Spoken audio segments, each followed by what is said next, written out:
right, welcome to a quick video on checking our Zoom settings to make sure that we are safely Zooming with students if we come across a situation where we need to do that. So when we go to check our security settings, we wouldn't necessarily use the app button that's either on a Chromebook or on our MacBook.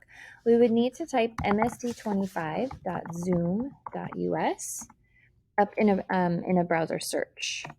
This is going to get us to the full feature of all of the different Zoom options, and it allows us to check that our Zoom meetings are going to be safe and secure. So then we're going to click sign in. And it may ask you to sign in with Google. If you haven't done so already, make sure you choose your Marysville account.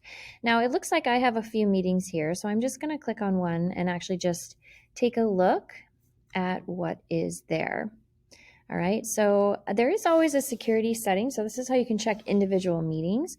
Right now, I'm requiring a passcode, which is great. I'm requiring a waiting room, which is also good, so students don't come right in. And then I also have required authentication to sign in.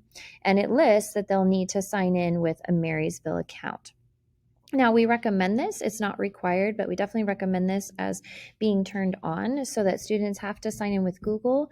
And then we don't get outside people who may have just come across a link. Someone posted it, someone shared it. As if they don't have a Google email associated with Marysville, then they won't be able to enter your meeting, and that keeps our students safe. So if you do not see these three settings on your meetings, I'm going to show you how you can manage and change that. So in the meeting itself, you can do that if you'd like to do it per meeting. So I'm going to click out of that. So instead of clicking on the meeting itself, I could click on the edit button.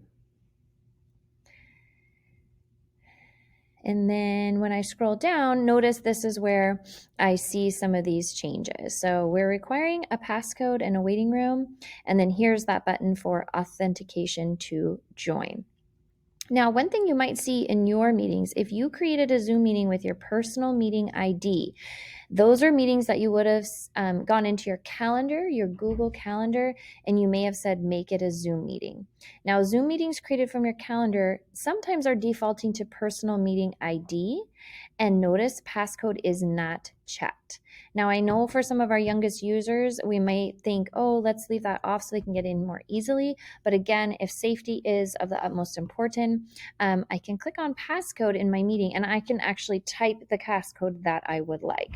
So if I just wanted it to be 1234 or maybe my classroom number, I have the ability to change that passcode for my youngest users to make it easy. So you'll definitely want to check your meetings and make sure, again, meetings come from your calendar may not have passcode turned on.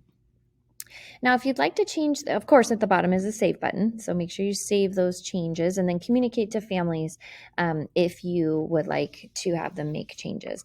Now, we do have directions for logging into Zoom as well as logging into Zoom when you're an authenticated user and how to keep kids safe even if you have that turned off. So how to have them sign in with Google first. So watch for those attached to this video and you can send those out to families. They're done for you. Now, if you'd like to change those settings so you don't have to do it in every single meeting, you would need to go to your settings button. And the first section here is security.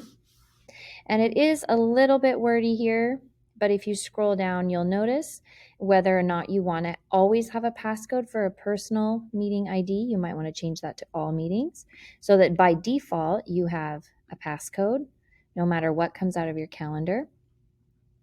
You may want to think about if passcodes need to be on for people joining by phone.